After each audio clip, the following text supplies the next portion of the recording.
এরে নবীর উম্মতের দল, আল্লাহ তাআলা বলেন আমি কাউকে জাহান্নামে দিতে চাই না। তার এক দলিল গেল, সবার নামে জান্নাতে বাড়িয়েছে। তার আর একটা দলিল শুনেন, আল্লাহ তাআলা কিয়ামত পর্যন্ত ইসরাফিলের সিংহায় ফুৎকার দেওয়ার আগ পর্যন্ত তওবা নামের দরজাটা খুলিয়া রাখছেন। আল্লাহ পাক বলেন, ও বান্দা, তুই তো গুনার পাহাড় করছো, একদিনে করো নাই, একদিন, 2 দিন, 3 দিন, 1 মাস, 2 মাস, 1 বছর, 2 বছর করে করে গুনাহ করে করে করে করে এখন বিশাল পাহাড় বানাইছো। 40-50 বছরের গুনার দ্বারা বিশাল একটা পাহাড় হয়ে গেছে। আমি আল্লাহ তাআলা কেমন দয়ার দরজাটা খুলে দিছি জানো নি?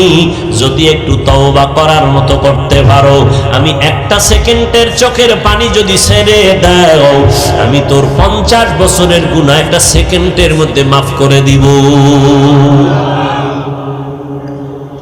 আল্লাহ চায় তুই তওবা কর, গুনাহমুক্ত হইয়া কবরে আসবি। যদি কবরে গুনাহমুক্ত হয়ে যেতে পারো, মরণকালে যদি তোমার জবানে কালেমা জারি হইয়াই যায়, আল্লাহ তাআলা জিবরাইল আমিনকে পাঠাবেন। এই বান্দা কোন জান্নাতটা পাবে তার ছবিটা তার চেহারার সামনে একটু দেখাইয়া দাও। ওদিকে আজরাইল আসছে তোর জানটা নেওয়ার জন্য। আজরাইলের দেইখা তো কলিজা লগে নাই, চোখ উল্টাইয়া যায়। কিন্তু যেহেতু বান্দা আল্লাহর প্রিয় বান্দা মুমিন, আল্লাহ কয়, ফেরেশতা, আমার বান্দা আজরাইলের অবস্থাটা যেন অনুভব করতে না পারে, ভয় না পায়, জান্নাতের ছবিটা ধরে দাও। যখন জান্নাতের ছবিটা সামনে ধরে, তখন ওই মুমিন বান্দা জান্নাত দেইখা মুস্কি মুস্কি হাসে। তখন ওইটা দেইখা চায় তাড়াতাড়ি ধরতে যাবে, এর মধ্যেই ভেতরে একটা আনন্দ কাজ করে, এর মধ্যেই জানটা আজরাইল নিয়ে যায়, অনুভব করতে পারে না। আর যারা গুনাহগার, এদের যখন জান কবজে আজরাইল হাজির, আল্লাহ কয় কোন জাহান্নাম পাবে, জাহান্নামটা ধরে দাও। কোন আগুনে জ্বালানো হবে একটু দেখাইয়া দাও। কেমন আগুনে এই নাফরমান বেঈমানটারে আমি জ্বালাবো, জাহান্নামটা দেখাইয়া দাও। এরে নবীর উম্মতের দল, জাহান্নামটা দেইখা অন্তরের পানি শুকাইয়া পাগল। ওদিকে আজরাইলের চেহারাটার আকৃতি দেইখা পাগলের মতো হয়ে যাবে।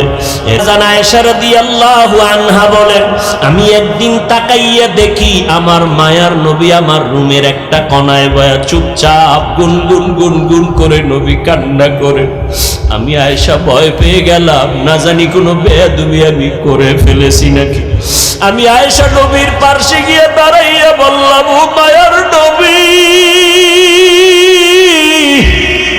আপনি আমার রুমের মধ্যে বসে কেন কাঁদেন? আমি আয়েশা কোনো বেয়াদবি করেছি নাকি? না রে আয়েশা, তুমি কেন বেয়াদবি করবা বলো? আম্মা জান আয়েশা বলেন, ও নবী, আমার মাত্র বয়স অনেক কম, 6 বছর বয়সে আপনার সাথে আমার বিবাহের বন্ধন হয়েছে। 9 বছর বয়সে আমি আপনার ঘরে আসছি।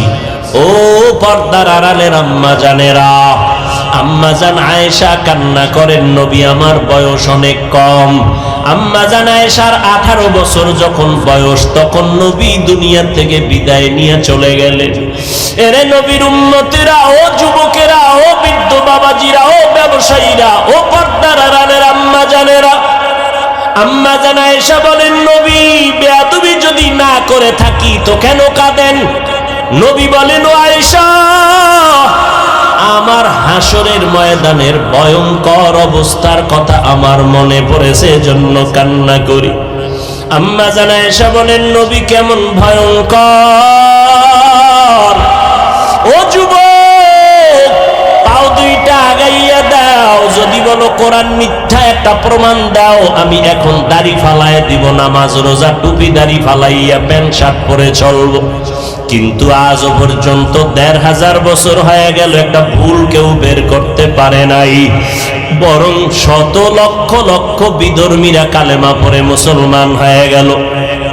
ওই আল্লাহর কোরআন সত্য, কোরআনে জান্নাতের বয়ান আছে, জাহান্নামের বয়ান আছে, তাও সত্য। কে জান্নাতে যাবে কে জাহান্নামে যাবে তাও আল্লাহ বয়ান করেছেন, সত্য, কোনো মিথ্যা নাই। আল্লাহ নিজেই তো চ্যালেঞ্জ দিয়েছেন, একটা ভুল পারলে বের করে দাও কোরআনে, আমরা আর আল্লাহর কথা বলবো না, নামাজ পড়বো না, দাড়ি রাখবো না।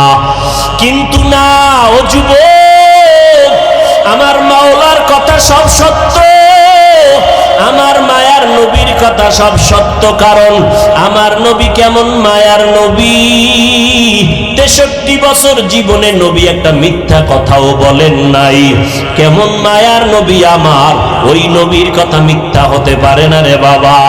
আল্লাহর নবী বলেন, আয়েশা, কিয়ামতের দিন সবাই উলঙ্গ হাসরের ময়দানে উঠবে, যেই নবীদের কোনো গুনাহ নাই, হাসরের ময়দানটা এমন অবস্থা হবে, সূর্যটা নিচে নেমে আসবে, ওদিক দিয়া জাহান্নামের আওয়াজ, আবার আমার আল্লাহ পাকের কাহারিয়াতের আওয়াজ। আল্লাহ বলবেন, লিমানিল মুলকুল ইয়াউম। আমার আল্লাহর কুদরতি আওয়াজ এত বিকট, এত প্রচন্ড বিকট আওয়াজ হবে, হাসরের ময়দানটা থরথর করে কেঁপে উঠবে, জাহান্নামের আগুনের গরম, ওদিকে সূর্যের গরমে মাথার মগজগুলো ফেটে ফেটে গলিয়া গলিয়া পড়ে যাবে। নবীরা পর্যন্ত যাদের কোনো গুনাহ নাই, যদি কেউ সন্দেহ করে তাদের ঈমান নাই, নবীরা পর্যন্ত বেগুনাহ মাসুম, উম্মতের কথা ভুলিয়া তারাও কাঁদবেন, আল্লাহ আমারে বাঁচাও। মুসা নবী উম্মতের কথা ভুলিয়া বলবে, আল্লাহ আমারে বাঁচাও, সইতে পারি না হাসরের ময়দানের ভয়ঙ্কর অবস্থা, সহ্য করতে পারি না। ইব্রাহিম নবী কাঁদবেন, আমাকে বাঁচাও। মুসা নবী, ইব্রাহিম নবী, ঈসা নবী, আদম নবী কাঁদবেন, আল্লাহ আমাকে বাঁচাও। আমার আম্মা জান বলে, নবী তখন আপনি হাসরের ময়দানে কি করবেন? আপনি তো রাহমাতুল লিল আলামিন। আমার মায়ার নবী কান্না করে বলেন, আয়েশা, ওই সময় আমি উম্মতের ভুলে যাব না রে আয়েশা, আমি তখন আমাকে বাঁচানোর চিন্তা করব না, আমি তাৎক্ষণিকভাবে আমি মাকামে মাহমুদে মাওলার দরবারে সিজদায় পড়ে যাব, আর কান্না করে বলবো, আল্লাহ আমার উম্মতের বাঁচাও, ও আল্লাহ আমার উম্মতের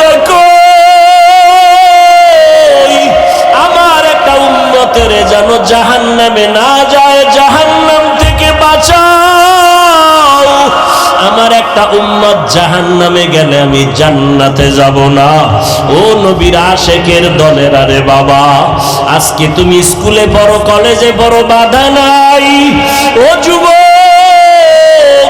আজকে তুমি নবীর তরিকা কেন মানবা না, নবীরে কেন চিনবা না? কত বিধর্মী নবীর তরিকা মানিয়া নামাজ পড়ে। তোমার আমার মতো কত সন্তানেরা স্কুল কলেজে পড়ে, বাধা নাই, নামাজও ছাড়ে না। তুমি কেন পারবা না রে বাবা? চাকরি করো, ব্যবসা করো, তোমার মতো কত যুবক চাকরি ব্যবসা করিয়াও নামাজ ছাড়ে না। বলো বাবা, তুমি কেন পারবা না? নবীর তরিকায় দাড়িটা লম্বা করতে কেন পারো না রে বাবা? মনে মনে ভাবছো কি আল্লাহর কোরআন মিথ্যা, নবীর কথা মিথ্যা? না রে বাবা, না। ও যুবকেরা, আল্লাহর কাছে তওবা করে কাঁদো। যদি পাও দুইটা আগাইয়া দাও, আমি পায়ে হাত ধরিয়া হলো বলতে রাজি, আর গুনাহ করবা না। স্কুল কলেজে পড়ে ডাক্তার হও, ইঞ্জিনিয়ার হও, আলহামদুলিল্লাহ, দোয়া করি। তবে বেয়াদব হইও না। আদর্শ ডাক্তার হও, আদর্শ ইঞ্জিনিয়ার হও, আদর্শ এসপিডিসি হও। তোমার ব্যবহারে যেন আলেমরা কষ্ট না পায়, তোমার আচরণে যেন কোনো মুরব্বীরা কষ্ট না পায়, তোমার ব্যবহারে তোমার আপনজন, বন্ধু বান্ধব, যুবকেরা যেন কষ্ট না পায়, তোমার ব্যবহারে যেন মা বাবা কষ্ট না পায়।